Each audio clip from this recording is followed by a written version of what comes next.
वर्णन इसमें यह किया गया है कि आप कोई व्रत और उपवास करते हैं और आप मल विसर्जन के लिए नहीं जाते तो आपका वह व्रत खंडित माना जाता है, वह व्रत पूरा नहीं होता। भले ही जाने का मन नहीं है तो भी जाइए। बड़ी सुंदर बातें कही हैं। स्नान के बाद कभी भी दांत नहीं मांजे जाते। स्नान करने से पहले ये करने की जरूरत है। बहिर्गच्छेद त्यागार्थम मलमूत्रयो, मलमूत्र विसर्जन के तत्पश्चात स्नान कीजिए और स्नान के तत्पश्चात फिर पूजा में बैठिए। बातें तो बड़ी अच्छी अच्छी कही गई हैं। तेलाभ्यंग कुर्वी द्वारा दृष्टा क्रमेण चाह। कुछ दिन ऐसे हैं जिनमें बिल्कुल तेल लगा करके पूजा में मत बैठिए। वो दिन है श्राद्ध के दिन, संक्रांति काल, ग्रहण का दिन और तीर्थ में भी, और उपवास वाले दिन, और घर में कोई सूतक वगैरह लगाए तब भी एक तेल लगाने की बात कही गई है। और एक गर्म पानी से नहीं नहाया जाता जिस दिन आपने कोई व्रत किया है। पूरे श्राद्धों में गर्म पानी से नहीं नहाया जाता, नहीं तो आपकी पूजा का आपके पास में कुछ भी नहीं होगा। स्नान बोल रहा हूँ। अशोचेप्यथवा प्राप्ते स्नान या उदस्वारिण। उष्ण मतलब गर्म पानी।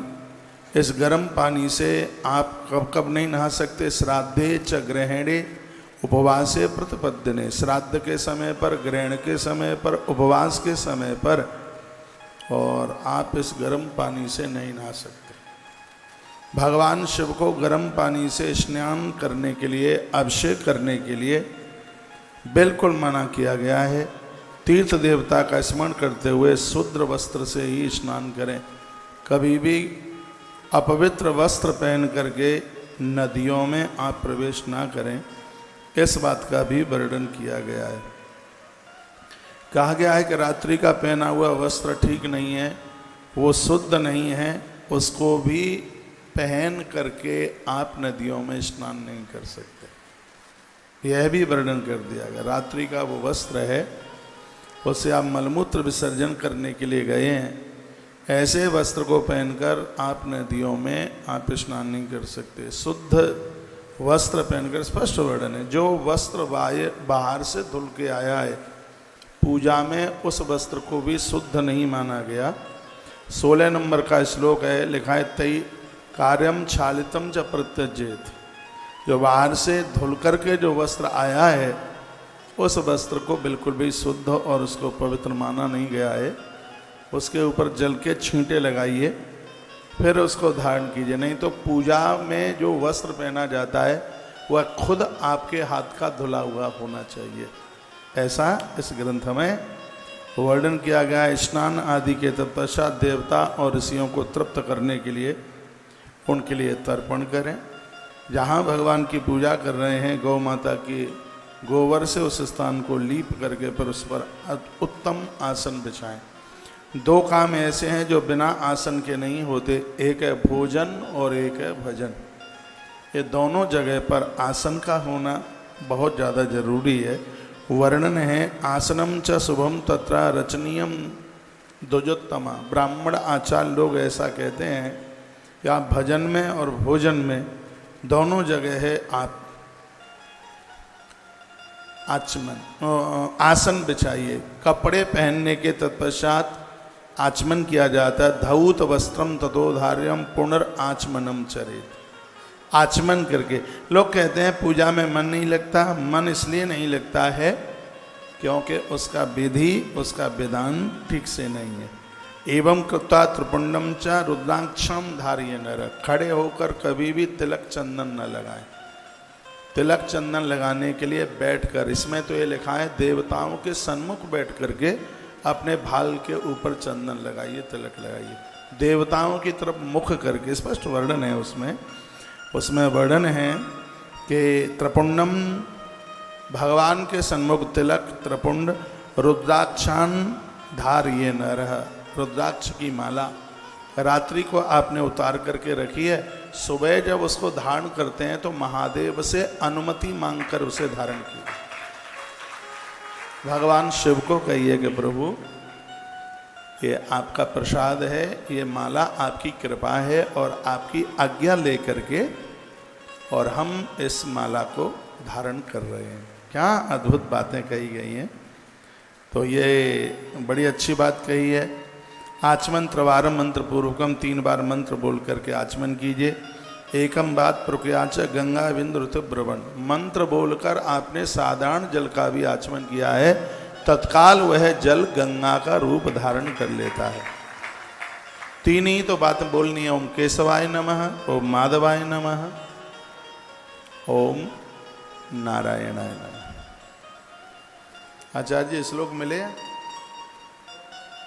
अच्छा, तो यह बड़ी अद्भुत बातें कही गई हैं। केशवाय नमः, नारायणाय नमः, माधवाय नमः, ऐसा बोल करके आचमन कीजिएगा। लिखा अभावे भस्मनस्तत्र जलस्यादि प्रकीर्तितम। यदि भस्म का अभाव है तो आप जल से भी 3 रेखाएं खींच सकते हैं। भस्म की पूर्ति जल से हो जाती है, तो वहाँ आप जल का प्रयोग कर लें। जपस तपस तथा दानम तृपुण्याम सफलम भवेत। वर्णन किया गया है कि भक्त के लिए जप, तप, दान और तिलक, ये पूजा में इनको बड़ा विशेष माना गया है। तो ये कुछ बड़ी अच्छी बातें बताएं। अन्नोदकम तथा तत्र शिव पूजा तमा हरे। ये तो मैं पूर्व में बोल भी गया हूँ कि नित्य भगवान का अन्न का भोग लगाइए। जो एक वेद में जो नैवेद्य का जो मंत्र है, ये नैवेद्य का मंत्र है, वो फल चढ़ाने का नहीं है। वो मंत्र है, वो दूध पिलाने का भोग नहीं है भगवान को। उसमें जो नाभ्या आसी दंतरिक्ष गुम, जो ये मंत्र है, उसमें अन्न का भोग भगवान को। यहाँ इस ग्रंथ में भी ये पूजा का जितना भी प्रकरण है वो सबसे महापुराण से लिया गया है। जो देवताओं की 16 प्रकार की जो पूजा होती है और जितनी भी वस्तुएं चढ़ाई जाती हैं भगवान को, यह पूरा का पूरा प्रकरण श्री शिव महापुराण से इसको लिया गया है। और वो भी रुद्र संहिता में, सृष्टि खंड में, अध्याय नंबर 11, 12, 13, 14, 15, 16 और 17, इन अध्यायों में पूरा कर्मकांड है, पूरा पूजा का विधान है, उसको वर्णित किया गया है। चंदनई कुंकुमशैव धूपदीपै शनैकसा नैवेद्य विविधिशैव पूजयित्वा तथा शिवः। किसी भी देवता की आप पूजा करते हैं उसमें नैवेद्य जरूरी है। चंदन लगाइए, कुमकुम लगाइए। बहुत लोग कहते हैं कि भगवान शंकर को कुमकुम नहीं लगाया जाता, आपने भी सुना होगा। तो यह श्री शिव महापुराण रुद्र संहिता सृष्टि खंड अध्याय नंबर 13 और श्लोक नंबर 32, इसमें स्पष्ट वर्णन है कि भगवान को चंदन, कुमकुम, धूप, दीप अनेक प्रकार से के नैवेद्यों के द्वारा भगवान शिव की पूजा करें। मैं ये कथाएं इन सब चीज़ों की भ्रांति को ख़त्म करने के लिए ही तो कह रहा हूँ। और एक एक बात को मैंने बहुत बारीकी से इसको पढ़ा है। एक बार फिर मैं श्लोक बोल रहा हूँ। जो कहते हैं कुमकुम न चढ़ाएं, मंदिरों के पुजारी लोग भी बोलते हैं, हाँ, सूखी कुमकुम, सूखी रोली नहीं चढ़ाइए। हाथ पर ना लिखें, हाथ पर लिखने से कर्जा बढ़ता है, इसलिए पेन कागज के ऊपर ही चलाएं। तो कॉपी लेके बैठो, डायरी लेके बैठो, आपके काम में आएगा। और मैं हर बात एक प्रमाण के साथ में आपको निवेदित कर रहा हूँ।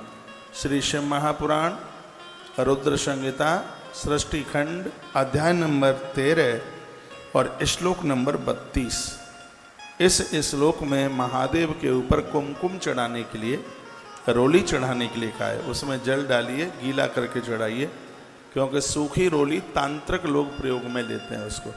आप वेदोक्त भाव से पूजा कीजिए। चंदनी कुंकुमशैव धूप दीपैरेकसा नैवेद्य विविधशैव पूजयित्वा तथा सेवा। भगवान शंकर की पूजा में इन चीज़ों को लीजिएगा। नमस्कृत्या पुनस्तत्र गच्छेत् च शिव सान्निध्यौ यदि गेहे पार्थिवीं वा हेमिं वा राजतीं तथा। घर में मिट्टी, स्वर्ण, चांदी अथवा अन्य धातु तथा पारे की मूर्ति जो भी कोई है, पत्थर की है, जो भी है, सब बंधने हैं प्रणाम करने के लायक। इसमें बड़ी अच्छी बात कही है भगवान को जब आप सुबह जगाते हैं तो पहले प्रणाम करें, बाद में घंटी बजाएं, उसके बाद वस्त्र उठाएं, उसके बाद फिर भगवान को उठाएं, ऐसा वर्णन है। ये नहीं कि आंख मीटते हुए गए और कपड़ा उठाया और भगवान को ऐसे बैठा दिया, नहीं। सबसे पहले उन्हें प्रणाम कीजिए, वंदन कीजिए, फिर घंटी बजाइए, फिर वस्त्र उठाइए, उसके बाद जो भगवान शयन में हैं फिर उनको आप जगाइए, फिर उनको बिठाइए। ये वर्णन इसमें किया गया। इसमें भगवान को प्रणाम करने की बात कही गई है। इस तरीके से भगवान की पूजा होती है तो भगवान बड़े प्रसन्न होते हैं। अपने घर में रहते हुए पूजा के समस्त नियमों का पालन करना चाहिए, ऐसा इस ग्रंथ में लिखा हुआ है। 36 नंबर का श्लोक है ये, इसमें नियम पालन की बात कही गई है। मैं बोले देता हूँ, कर्तव्यम सर्वथा तत्र नियमासु ग्रहीस्तते। आप नियमों का पालन करेंगे तो आपके बच्चे करेंगे। पूजा भगवान को आपने बाल्टी में डुबकी लगा दी, आपने धूप बत्ती जला दी, दिया जला दिया, ये ज़्यादा महत्व नहीं रखता। ये बेटी बहुत ज़ोर से सो रही है, गुड़िया जग जा बेटा, यही है। हाँ। तो कर्तव्यम सर्वथा तत्र नियमासु ग्रहेस्तता, पूजा के नियमों को फॉलो कीजिएगा और नियम के साथ में फिर उस पूजन को करें तो पूजा का फल है वो तत्काल प्राप्त होता है। तत्पश्चात भगवान शंकर को शंख पुष्पी बहुत ज़्यादा प्रिय है, उसके फूल भी आते हैं, वो चढ़ाइए। कुसा डाबी जिसे कहते हैं, दूर्वा, धतूरा, मदार, और देखिए फिर इसमें लिखा है तुलसी पत्र। 2 बार से महापुराण में तुलसी पत्र के लिए बात कही गई। एक तो कल 14 नंबर के अध्याय के 28 नंबर के श्लोक में तुलसी पत्र चढ़ाने के लिए कहा, और 13 नंबर के अध्याय में भी 63 नंबर के श्लोक में तुलसी चढ़ाने की बात कही गई। 2 बार ये बात आ गई है। श्लोक बोले देता हूँ। लिखा है, कुश पुष्पैस धतूरई मंदारई द्रोण संभवई तथाच तुलसी पत्रई बिल्व पत्रई विशेषता। इसमें लिखा है कि तुलसी पत्र और बेल पत्र दोनों एक संग महादेव के ऊपर चढ़ाते हैं। इस श्लोक में लिखा है तो भगवान महादेव बहुत ज़्यादा राजी होते हैं, भारी प्रसन्न होते हैं। ये मैं पहली बार बात बोल रहा हूँ। तुलसी पत्र और बेल पत्र दोनों एक साथ चढ़ाई जाए भगवान शिव को। ये 63 नंबर का श्लोक है और 13 नंबर का अध्याय है, श्लोक नंबर 63, और रुद्र संहिता का पहला खंड है जिसका नाम है सृष्टि खंड। इसमें लिखा है कि विशेष रूप से ये दोनों चीज़ें जब चढ़ाई जाती हैं तो एक विशेष रूप बन गया है, विशेष रूप से। और एक बात इसमें और कह दी गई है कि पूजा में आपको कोई पत्ता फूल कुछ भी नहीं मिलता है, तो वर्णन इसमें किया, सर्वा अभावे बिल्व पत्र अर्पणीयम सेवाय वही। कुछ भी नहीं मिले, सिर्फ बेल पत्र मिल गया है, बेल पत्र महादेव के ऊपर चढ़ा दीजिए, सब चीज़ों की पूर्ति हो जाती है। बेल पत्र मिल गया, सब कुछ मिल गया। ये 64 नंबर के श्लोक में, 64 नंबर के श्लोक में ये बात कही गई है, बिल्व पत्र शिव को समर्पित कर दें। लिखा है कि बिल्व पत्र के अर्पण मात्र से पूजा की सारी विधि संपन्न हो जाती है। ये बात नोट करने के लायक है। वर्णन है इसमें, बिल्व पत्रा अर्पणी नहीं व सर्व पूजा प्रसिद्ध्यति। पूजा की संपूर्ण विधि पूरी हो जाती है यदि महादेव के ऊपर आपने बेलपत्र चढ़ा दिया। ये लिखने लायक बात है, जीवन भर कभी इसको भूलना मत। चीज़ें तो बहुत हैं, इतनी चीज़ें महादेव पर चढ़ाने के लिए कमरा भर जाए, पूरा 20 बाई 20 का कमरा भर जाएगा सामग्री के मारे। हो सकता है पूरी सामग्री 20 बाई 20 के कमरे में आ भी ना पावे, लेकिन इसमें एक जो सुंदर बात कही है वो है, बिल्व पत्रा अर्पणी नहीं व सर्व पूजा प्रसिद्ध थी। जिस समय आप बेलपत्र भगवान महादेव के ऊपर चढ़ा देते हैं तो महादेव के ऊपर पूजा का सिगरा सामान चढ़ गया है इसमें। इसलिए पूजा में, नारायण सालराम की पूजा में तुलसी पत्र का होना जरूरी है, और भगवान शिव की पूजा में बेल पत्र का होना बहुत ज़्यादा जरूरी है। इस समय सावन के महीने में बेल पत्र नहीं मिलते हैं। अब बेल पत्र मिलेंगे कहाँ से, आप लगाते ही नहीं हैं बेल पत्र। बेल पत्र वृक्ष लगाने की कितनी बड़ी महिमा है जानते हो? 1 करोड़ कन्याओं का कन्यादान करने से जितना फल मिलता है, एक बेल वृक्ष लगाने से उतना फल है। कोटि कन्या महादानम एक बिल्व सेवार्पण। ज्यादातर ऐसे तो लोग ये कहते हैं कि एक बेलपत्र चढ़ा दो 1 करोड़ कन्यादान का फल मिल जाएगा, लेकिन इसका सही अर्थ यह है खाली बेलपत्र चढ़ाना ही नहीं, एक बेलपत्र धरती में लगा दो 1 करोड़ कन्याओं का कन्यादान करने का फल प्राप्त होगा। बेल की बहुत बड़ी महिमा है। आप बेलपत्र लगाएंगे नहीं तो फिर पत्तियां बेल की आएंगी कहाँ से? आपके पास बाहर जमीन है, खेत खलिहान है आपके पास, तो सावन का महीना चल रहा है, हरियाली तीज को बेलपत्र लगाइयो। सोमवती अमावस्या आ रही है, इस दिन में वृक्ष लगाने का भारी मातम है। 17 तारीख को सोमवती अमावस्या है और सैकड़ों बार गया पुण्य आप प्राप्त कर लेंगे, इतनी बड़ी महिमा है। इस दिन भोर में जल्दी नहाना, नंदी को कुछ खिलाना, महादेव का अभिषेक करना, दान पुण्य करना, ब्राह्मणों को भोजन कराना, शब्दों में इसके पुण्य को बांधा नहीं जा सकता। और इसमें वृक्ष लगाने की बहुत बड़ी महिमा है, बहुत ज़्यादा महिमा है। तो बेलोपत्रार्पणैः सर्व पूजा प्रसिद्ध थी। तो बेलपत्र आपने महादेव को चढ़ा दिया है तो इसमें वर्णन है कि आपने सारी विधि संपन्न कर डाली है, सब कुछ चढ़ा दिया, ऐसा वर्णन किया गया है। भगवान शंकर को यों तो सुगंधी इत्र सब देवताओं के ऊपर चढ़ा दिया जाता है, लेकिन जो इत्र चढ़ाने की बात है वो महादेव के ऊपर चढ़ाया जाता है। और इसमें वर्णन है कि इत्र चढ़ाते समय महामृत्युंजय मंत्र बोले, ओम त्र्यंबकम जजामहे सुगंधिम पुष्टिवर्धनम उर्वारुकमिव बंधनात् मृत्योर्मुक्षीयमामृतात्। इत्र चढ़ाने की बात कही गई है। श्लोक नंबर 66।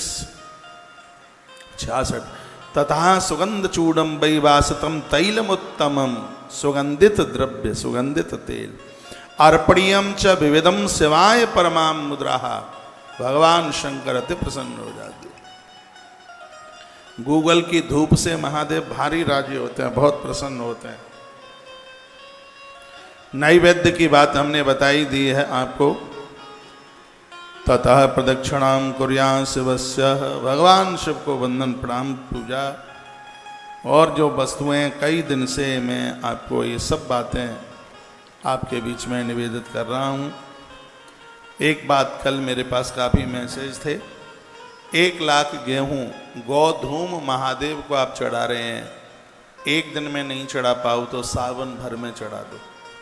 थोड़े थोड़े 1-1 सेर, आधा सेर, 250-250 ग्राम जितना बनता है, पूजा के समय में बैठ जाइए और फिर 1-1 चढ़ाना, 1-1 करके। पूरा सावन के तो 2 महीने हैं। गौधूम मानस तथा पूजा प्रशस्त संग्रस भाई, क्योंकि इसमें कहीं लिखा ही नहीं है कि आपको 1 दिन में ही पूरा चढ़ाना है।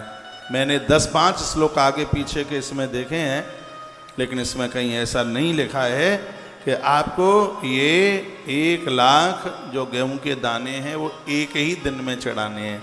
तो आप इसको पूरा सावन के महीने में भगवान महादेव के ऊपर इसको आप चढ़ा दीजिए, आनंद हो जाएगा। एक बार जयकारा लगाइए, बोल भक्त वत्सल भगवान की जय हो। जय जय श्री राधे श्री राधे श्री राधे श्याम। यव पूजा च मुनि भी स्वर्ग सौख्या विवर्धिनः। जो आप जौ बोते हैं ना कलश के नीचे, आपको पता भी नहीं होगा ये जौ क्यों बोए जाते हैं। 48 नंबर का श्लोक है, जौ बोने से कलश के नीचे जो यब बोए जाते हैं, जौ बोए जाते हैं, उनकी पूजा भी होती है उसकी। तो इससे स्वर्ग सौख्य विवर्धनी, इससे स्वर्ग का सुख प्राप्त होता है। इससे व्यक्ति को स्वर्ग जैसा आनंद धरती पर प्राप्त होता है। मृत्यु के तत्पश्चात वह स्वर्ग लोक का अधिकारी होता है।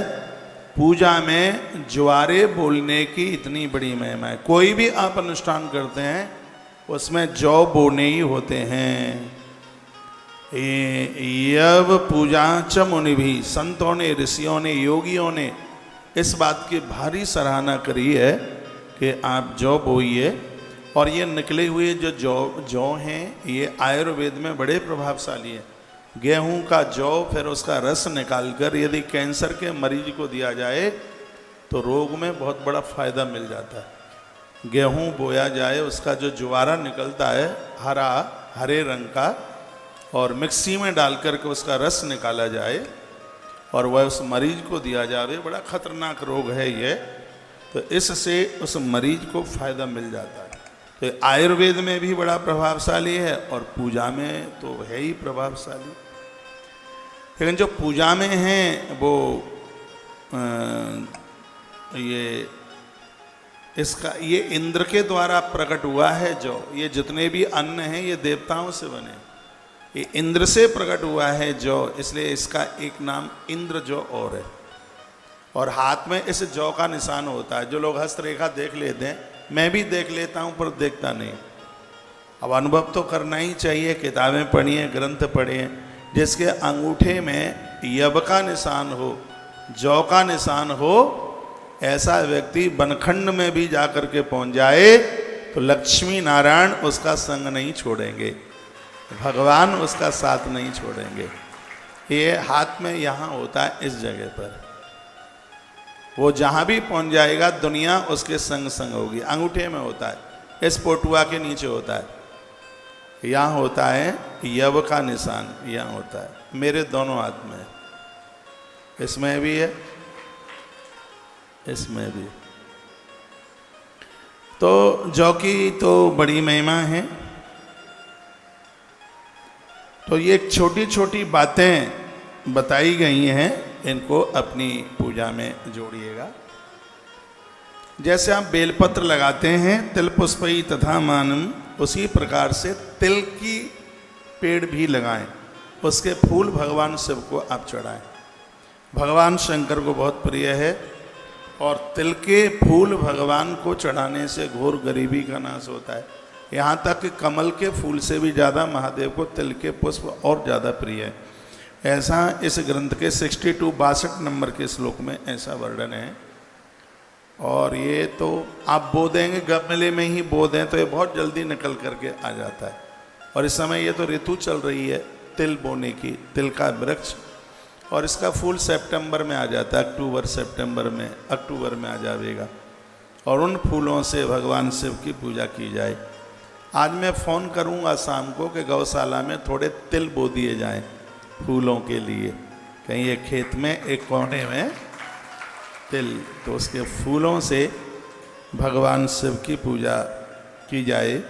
भगवान शंकर बहुत प्रसन्न होते हैं।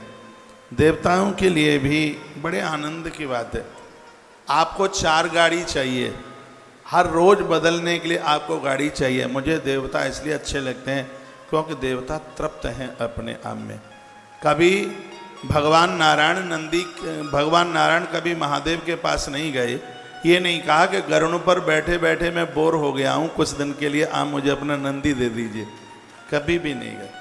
और भगवान शंकर ने भी कभी नारायण से नंदी नहीं मांगा। इनकी तृप्ति देखिए आप, ये अपने अपने वाहन। और आनंद की बात है, ये जहाँ रहते हैं, ये जहाँ भी रहते हैं, इनके ठीक सामने इनका वाहन होता है। जिस गाड़ी में आप सैर करते हैं उसका इतना ध्यान रखिए, ये आपके आवास के ठीक सामने ये वाहन खड़ा हुआ रहे। ये वाहन, इससे बरकत होती है। ये नहीं है कि उसको चौड़े में सड़क पर पड़ी है, बिलंदा धूल जम रही है। आप देखते हैं शंकर का वाहन बिल्कुल नाक के सामने होता है। नारायण के मंदिर में गरुड़ ठीक सामने होता है। हनुमान जी का वाहन जानते हैं क्या है? हनुमान जी का वाहन नहीं पता आपको? क्या है हनुमान जी का वाहन? हनुमान जी का वाहन है ऊंट। ऊंट है हनुमान जी का वाहन। जब हनुमान जी के मंदिर के ठीक सामने, कितनों को पता है कि हनुमान जी का वाहन ऊंट है? अच्छा, हनुमान जी के ठीक सामने। जिनको ना पता हो तो खाटू श्याम मंदिर चले जाना, वहाँ हनुमान जी का मंदिर है और सामने ऊंट ऐसे है जैसे महादेव के सामने नंदी बैठा हुआ है, उसी प्रकार से वहाँ पर सामने। एक बार जयकारा लगाएंगे, बोलो बांके बिहारी लाल की जय हो। श्री हनुमान जी महाराज की जय हो। जय जय श्री राधे श्याम। तृप्त रहिए। देवताओं में बहुत ज़्यादा तृप्ति है, और जब हम ईश्वर की देवी देवताओं की पूजा करते हैं तो हमारे जीवन में संतोष रूपी धन चल करके आता है, और जब आवे संतोष धन तो सब धन धूल समान। जब जीवन में संतोष रूपी धन आ जाए तो जीवन में फिर किसी भी प्रकार की कमी नहीं रहती। अब आइए, अब मैं आपको लेके चल रहा हूँ कैलाश की तरफ। कैलाश की बहुत बड़ी महिमा है। कल आप कैलाश के बारे में आप सुन रहे थे, भगवान शंकर कैलाशपति कैसे बने। सकित्तम तस्यासीत कुबेरेण महात्मना। कुबेर को भगवान ने कैसे अपना मित्र बनाया, और कुबेर को भगवान ने अलकापुरी का कैसे राजा बनाया, और उसके कहने से भगवान काशी से कैलाश की यात्रा कैसे करी। आज की ये प्रमुख कथाएं हैं, वो आप सुन लीजिए। कल आप सुन रहे थे काम्पल्य नगर में एक ब्राह्मण हुआ जिसका नाम था यज्ञदत्त दीक्षित। ब्राह्मण परिवार में उसका जन्म हुआ है। पत्नी बड़ी धार्मिक थी, नित्य अग्निहोत्र करता है। गलती ये थी, गर्भाधान संस्कार श्राद्ध काल में हुआ, तो परिणाम यह हुआ कि उस नारी की कोख में एक बेढंगा बालक आकर के चल के आया। समय आने पर उसका जन्म हुआ, और उसी का नाम आसीद गुड़निधि नाम, उसी का नाम गुड़निधि रख दिया गया था। और वह बालक थोड़ा छोटे से बड़ा हुआ। 19 वर्ष में उसकी शादी कर दी गई। हमारे ग्रंथ भी कहते हैं बच्चों को पहले सेट काम से सेट कीजिए, उन्हें शादी शुदियाँ तो हो ही जाएंगी। पहले उनको उनके पाम के ऊपर खड़ा कीजिए, उन्हें कमाऊ बनाइए, उन्हें बुद्धिमान बनाइए, उन्हें संस्कारित बनाइए। बच्चों को आप हॉस्टलों में बहुत दूर भेजते हैं पढ़ने के लिए। कोटा में जाते हैं बच्चे, पूना में जाते हैं, और कहीं कहीं जाते हैं पढ़ने के लिए। बच्चे बाहर पढ़ने के लिए जाएं, उनको आप डॉक्टर बनाना चाहते हैं, कलेक्टर बनाना चाहते हैं, इंजीनियर बनाना चाहते हैं। भाग्यनगर के लोगों, मेरी प्रार्थना है इन बच्चों को सबसे पहले इंसान बनाइए, इन्हें इंसान बना करके भेजिए। इंसान न बनाया तो फिर ये खुरापाती करें। गुणनिधि के अंदर ऐसा कोई दोष नहीं था जो इसके पास ना हो, तो पिता का ध्यान नहीं था। पिता का ध्यान न होगा तो बच्चे मूर्ख हो जाएंगे। माँ का ध्यान नहीं होगा औलाद के ऊपर तो बच्चे चरित्रहीन हो जाएंगे। माँ की देखरेख में बच्चे चरित्रवान बनते हैं। माँ हो पातिव्रत धर्म का निर्वहन करने वाली, पिता हो संयमी। इन दोनों के माध्यम से होने वाली औलाद एक विशेष होती है। एक कथा आती है, जब राम जी का वनवास हुआ तो वन में थे प्रभु राम, लक्ष्मण, माता जानकी। एक दिन राम जी के मन में बात आई कि थोड़ी मैं लक्ष्मण की परीक्षा ले लूं। तो प्रभु श्री राम जी लक्ष्मण को कहने लगे, लक्ष्मण मैं थोड़ा महात्माओं के पास जा रहा हूं, सीता का ख्याल रखना। एक वृक्ष के नीचे बैठे थे। राम जी गए और तोता बनकर उसी पेड़ के ऊपर आके बैठ गए। राम तोता बने, सुख बने। और उन्होंने क्या कहा, लक्ष्मण। लक्ष्मण ने देखा कि इंसान की भाषा तोता कैसे बोलता है। तो उस तोते ने क्या कहा, फलम दृष्ट्वा पुष्पम दृष्ट्वा नारीम दृष्ट्वा। अरे ये बताइए, एकांत में यदि पका हुआ फल दिखाई दे, क्या उस फल को तोड़ने का मन नहीं करेगा? एकांत में खिलता हुआ फूल दिखाई दे, क्या उसको तोड़ने का मन नहीं करेगा? अकेले में युवा नारी दिखे, क्या उसको छूने का मन नहीं करेगा? लक्ष्मण को ये बात उस सुक ने कही, उस तोते ने कही। तो लक्ष्मण ने क्या जवाब दिया? लक्ष्मण ने कहा, तोता तू सही कह रहा है, खिलता हुआ फूल मन करता है उसको तोड़कर नाक से लगा ले, उसकी खुशबू लेने के लिए। पका हुआ फल उसको तोड़ने का मन करता है। युवा नारी दिखे, बिल्कुल उसको छूने का मन करता है। लेकिन याद रखना तोते, जिसका बाप हो संयमी और माँ हो पतिव्रता, उसकी कोख से जन्म लेने वाला बच्चा कभी बहक नहीं सकता, कभी अपने धर्म से डिग नहीं सकता। इतना कहा, तोते में से प्रभु राम प्रकट हो गए लक्ष्मण को अपने अंक में भर लिया, अपनी छाती से लगा लिया। तो माता के संस्कार तो बच्चों को महान बना देते हैं। और सिर्फ कोख में बच्चे को पाल करके और फिर उसको जन्म दे दिया, इससे ही मातृत्व तो पूरा नहीं होगा। बच्चों के अंदर जो संस्कार हैं वो माँ से ही चल के आते हैं। माँ ही कहती है ये पिता है, माँ ही कहती है ये दादी है, ये दादा है। सब संबंधों का अर्थ तो माँ बताती है। माँ की देख रेख में बच्चे बहुत बड़े चरित्रवान हो जाते हैं। नाभि के ऊपर का जो हिस्सा है वो पिता का होता है और नाभि के नीचे का जो हिस्सा है वो माँ का होता है। इसलिए पिता की देखरेख में बच्चे विद्वान और माँ की देखरेख में बच्चे चरित्रवान होते हैं। बच्चे मूर्ख हैं, पढ़ाई लिखाई नहीं करी, ये पिता का दोष है। बच्चों ने अपने हिसाब से शादी की है, बेटी किसी के संग चली गई, बेटे ने किसी की बेटी का हरण कर लिया, ये दोष माँ को जाता। बच्चों के बारे में जितना माँ को पता है इतना और किसी को नहीं पता। माँ का ध्यान रहेगा औलाद के ऊपर, बच्चे चरित्रवान हो जाएंगे।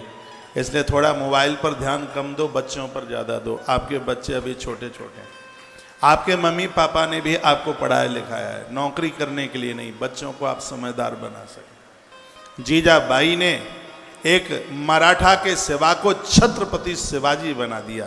वो जीजाबाई थी जिसने महाभारत पढ़ाई थी अपने पुत्र को, जिसने दुर्गा सप्तशती कंठ करा दी थी अपने पुत्र को। उस माता जीजाबाई की मैं बात करता हूँ जो भगवान गजानंद की परम भक्तानी थी। इस घर में गुरु समर्थ रामदास आया करते थे और उन्होंने एक दिन कहा था, देवी तेरी कौख से एक ऐसा बच्चा जन्म लेगा जिसके द्वारा हिंदुत्व सुरक्षित रहेगा, और वही हुआ। ये तो आपके हाथ में है। आप चाहें, राजीव दीक्षित जी का नाम आपने सुना होगा, उनकी वीडियो यूट्यूब पर बड़ा अच्छा बोलते हैं, मेरा फेवरेट महापुरुष है। लेकिन ये पूर्व से रहा है, जो ज़्यादा लोग अच्छे रहे हैं वो इस धरती पर ज़्यादा लंबे समय तक रुक नहीं पाए। वो इतनी अच्छी बात कहते थे, एक नारी जो चाहे वैसा बच्चा पैदा कर सकती है। वो चाहे तो डॉक्टर, वो चाहे तो कलेक्टर, वो चाहे तो उद्योगपति, और वो चाहे तो महात्मा, और नारी चाहे तो परमात्मा को भी धरती पर प्रकट कर सकती है।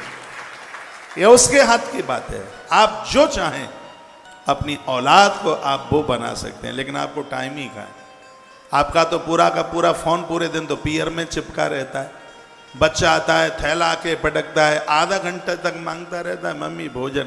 अब मम्मी को फुर्सत हो तो भोजन अपने हाथ से परस ले, खा ले। मम्मी को टाइम नहीं है, मम्मी को फुर्सत नहीं है।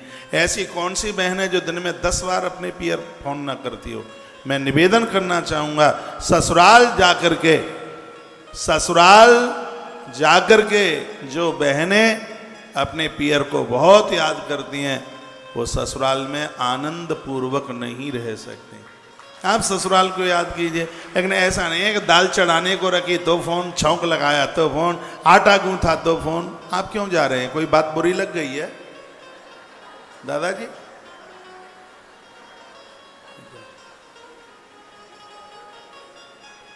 बच्चों के ऊपर ध्यान दीजिए, बच्चों को भूखा मन जाने दीजिए, उनकी क्लास लीजिए, उन्हें अपने पास में बैठाइए।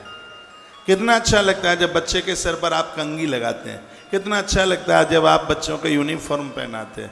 आप माँ हैं, आपका स्थान तो कोई नहीं ले सकता। और मैं बहुत सी बातें बता रहा हूँ, उनमें एक बात ये भी है कि बच्चे जब कपड़े उतारें तो कपड़ों को उल्टा करके ना उतारें। शर्ट, टी शर्ट, पैंट, पजामा जो भी है उसको सीधा ही उतारा जाए, उसको बिल्कुल उल्टा नहीं। ये भी मैंने सदाचार में ही, मैंने तो बहुत सी चीज़ें पढ़ ली हैं।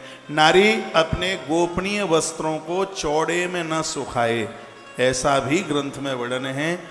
सूखते हुए कपड़े के नीचे जिसका पानी टपक रहा है, और पानी हमारी बॉडी पर गिरता है जिससे चर्म रोग, धुले हुए वस्त्र का पानी कभी भी शरीर के ऊपर नहीं गिरना चाहिए।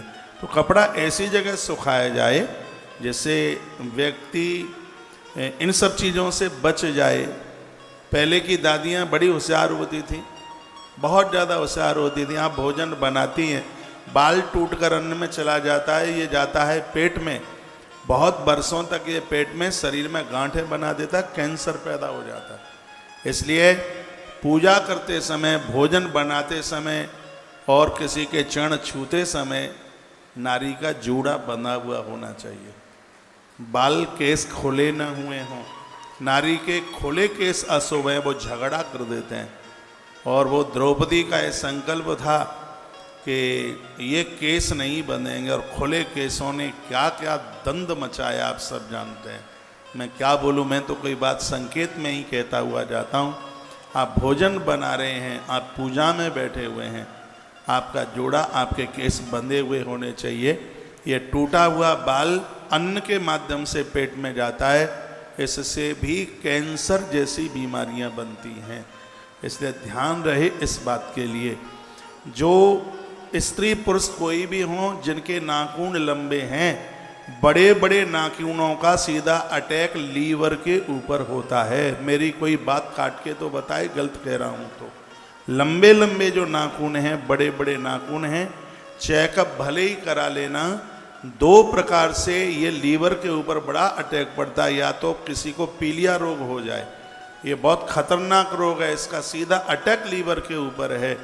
और एक ये लंबे लंबे नाखून, और उन नाखूनों से सना हुआ भात, उन नाखूनों से सनी हुई दाल, उन नाखूनों से मिला हुआ गूंथा हुआ आटा, ये लीवर को डैमेज कर डालेगा। आजकल माताओं में, बेटियों में कंपटीशन चल रहा है कि तेरे नाखून 6 इंच के होंगे तो मेरे 9 इंच के होंगे। कंपटीशन है इस बात का। ऐसा मत कीजिए। सजग समझदार घर की तुम बेटी हो तो नाखून पोटुआ के अंदर होना चाहिए, वो बिल्कुल बाहर नहीं। जो चीज़ रखाने के लायक है वो कटा डाली है, जो कटाने के लायक है उसको लंबा लंबा कर रहे हैं। बालों को लंबा कीजिए, बालों को तो बड़ा कीजिए, नाखून छोटे कीजिए। मुझे बड़ा भय लगता है पाम छुपाने से। मुझे पाम छुआने से परहेज नहीं है, लेकिन तलवार जैसे नाखून मेरी उंगलियों को घायल करे बैठे हैं। मुझे तो भय उससे है, मेरी सब उंगलियां घायल हैं। पता नहीं क्यों इतने लंबे लंबे नाखून रखाते हैं। ये पता नहीं कौन सी फैशन है, पूरी गंदगी तो उसी में ही जाती, और ये सब लीवर को बर्बाद करते हैं। इसलिए अपनी प्राचीन सभ्यता में जीवन का निर्वहन करो, प्राचीन शैली में अपना जीवन जियो, तो बचे रहोगे। नहीं तो 60 में फूंक निकल जाएगी और अस्पताल में जा कर के और मरेंगे। मौत भी घर पर नहीं मिलेगी। तो काय को ये आफत कर रहे हो, काय को ये परेशानी कर रहे हो? जाग जाओ, जाग जाओ, कुछ सोच लो, कुछ विचार कर लो।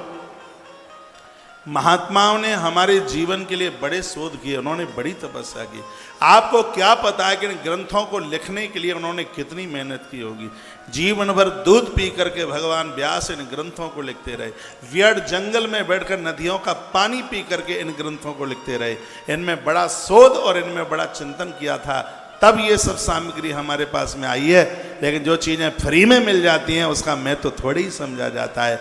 ये तो अपने हम पुरखों को पूछ लें, इन ग्रंथों को तैयार करने के लिए उन्होंने कितनी तपश्चर्या करी है। उन्होंने अपना सब कुछ समर्पित कर दिया, तब यह नॉलेज हमारे पास में चल करके आ पाई है कि जीवन कैसे जिया जाए। मुझे विश्वास है यहाँ बैठी हुई बेटियाँ नाखूनों को लंबी नहीं करेंगी, बालों को लंबा कीजिए, नाखून बिल्कुल छोटे नाखून। ये करना ही होगा, अपने आप को बदलना ही होगा, अपने आप का परिवर्तन करना होगा। आसीद गुण निधि नामा दीक्षता सस्य वही सोता। इस माता पिता ने कभी इस बच्चे के ऊपर ध्यान नहीं दिया। तो समझदार धूत कार्यभ्यो मैत्रीम, इसकी मित्रता जुआरियों से हो गई। आपके बच्चे बाहर पढ़ने को जाते हैं, ये पढ़ाई कितनी करते हैं वो एक सब्जेक्ट बाहर का है, बाद का है। ये पहले देखिए इनके मित्र यार दोस्त कैसे हैं। इन मित्रों का बड़ा असर पड़ता है। ये खोटे लोगों के साथ संगति नहीं हो जाए। गोस्वामी जी ने कहा था भगवान नरक दे देना लेकिन गलत मित्र मत देना, गलत लोगों का संग मत देना। बर भल बास नरक कर ताता, दुष्ट संग जन देई विधाता। परमात्मा गलत लोगों का संग मत देना, अच्छे मित्र बनाइए। जो हमसे कुछ नहीं लेते सब कुछ दे देते हैं उन्हें मित्र कहते हैं। जो हमें बर्बाद नहीं करते उन्हें मित्र कहते हैं। जो हमारा ध्यान रखते हैं उन्हें हम मित्र कहते हैं। जो हमारा शोषण नहीं करते, जो हमें चरित्रवान बनाते हैं, वो मित्र हैं। जो हमें चरित्रहीन बना दें, जो हमारे चरित्र को लूट लें, वो मित्र नहीं, वो दुश्मन हैं। ऐसे लोगों का कभी भूल कर साथ मत करना, उनको अपनी पंक्ति में मत बैठने देना, ना उनकी लाइन में खड़े होना, ना उनको अपनी लाइन में कभी खड़े होने मत देना।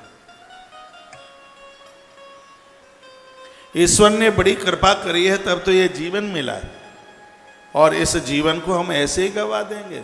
नहीं। बहुत लोग मुझे कहते हैं ये आदमी मेरा मित्र है, देखता है कि मुंह में से भवका निकलता है शराब का। मैंने कहा भाई तुझे तो मित्र भी नहीं ढूंढना आया, मित्र ऐसा ढूंढते जैसा कृष्ण ने ढूंढा था।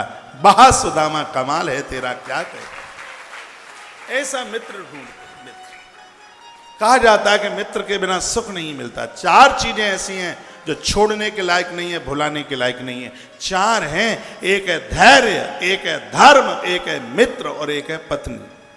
ये 4 हैं, पत्नी भी है उसमें। पूरी दुनिया तुम्हें छोड़ देगी, ये 4 नहीं तुम्हें छोड़ेंगे।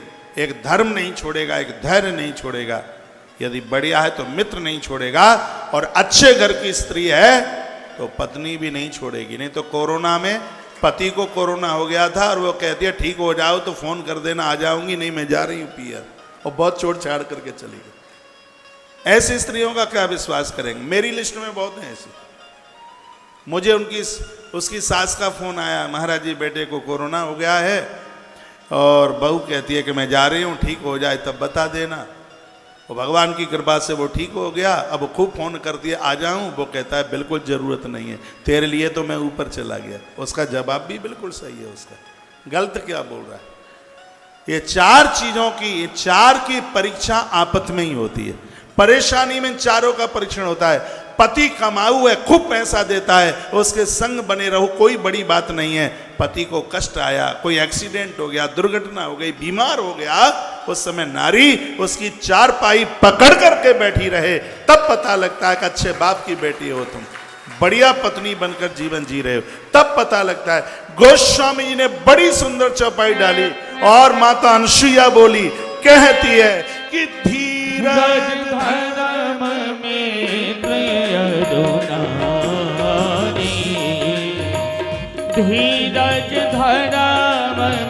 धीरज धर्म में आपद काल पदकी हो चारे, आपद काल पदकी हो चारे। धीरज धर्म मित्र अनुरागी, आपत काल पदकी चारे। धीरज धर्म मित्र अनुरागी, आपत काल पदकी चारे। आपत काल पदकी चारे। माता अनसुईया ने बात माता जानकी को सुनाई है रामायण में। आपत्ति में इन 4 की परीक्षा हो जाती है। बेटी तुम बहुत महान हो, क्योंकि तुम्हारे पति के ऊपर कष्ट आया है और तुमने अपने पति को छोड़ा नहीं है। ये तब की ये चौपाई है। एक बात मैंने और पढ़ी है, वो सुनने में आपको अच्छा लगेगा कि बेकार लगेगा आप जाने। ऐसा बताते हैं कि भाई भाई का बहुत प्रेम होता है, लेकिन किसी कारणवश ऐसी संभावनाएं बन सकती हैं कि जिसमें भाई संग छोड़ सकता है, लेकिन साथ भामर पड़ने वाली पत्नी साथ नहीं छोड़ सकती। जब पूरी दुनिया संग छोड़ देती है, कोई व्यक्ति हॉस्पिटल में चला जाए, बीमार हो जाए, तो मिलने को आते हैं, सास भी आती है, 10 मिनट बैठ के चली आ जाती है, उसका बेटा भी आता है, क्या बोलते हैं उसको, पत्नी के भाई को, हाँ वो आप जानते हैं, तो वो भी 10 मिनट मिल के चला जाता है। अपना भैया भी आता है, मामा जी भी आते हैं, मामी भी आती है, नाना नानी भी आते हैं, सब 10-10 मिनट के लिए आते हैं और चले जाते हैं। बच्चे भी आते हैं, वो भी चले जाते हैं, पुत्र वधू भी आती है, वो भी चली जाती है, लेकिन जो 24 घंटे तुम्हारी 4 पाई को पकड़ी बैठी रहती है, वो एक ही है, वो है आपकी गृहिणी, वो आपकी पत्नी है। वो संग नहीं छोड़ती, साथ नहीं छोड़ती। धर्म, धैर्य, मित्र और पत्नी, ये चारों तो बड़े अद्भुत हैं। तो मित्र बहुत अच्छे बनाइए, बढ़िया बनाइए, चाहे बेटी हो चाहे बेटे हो, ध्यान रखना। यह जीवन मित्रता के साथ में, अच्छी मित्रता के साथ में बड़ा गहन होता है, बड़ा दिव्य होता है। राम को भी रावण को जीतने के लिए मित्र की आवश्यकता पड़ी, कृष्ण को भी मित्रों की जरूरत पड़ी। मित्र का एक जीवन में एक बहुत बड़ा योगदान होता है। ऐसा कहते हैं, कुतो सुखम, कहाँ सुख है मित्र के बिना। तो मित्र भी ठीक सा हो, बढ़िया सा हो, जिसमें एक भरे समान में आप कह सकें कि वो व्यक्ति मेरा मित्र है। ऐसा सहेली भी बढ़िया ही हो, आपका सहेला भी बढ़िया ही हो। तो यहाँ लिखा है समदान दूत कार्यो मैत्रीम तिष्यकार से। इसका जो मित्र लोग थे वो ठीक नहीं थे। सत्यक्त ब्राह्मणाचारा संध्या स्नान परांगुका, ब्राह्मण के घर में जन्म लिया है, कभी नहाता नहीं, संध्या नहीं करता।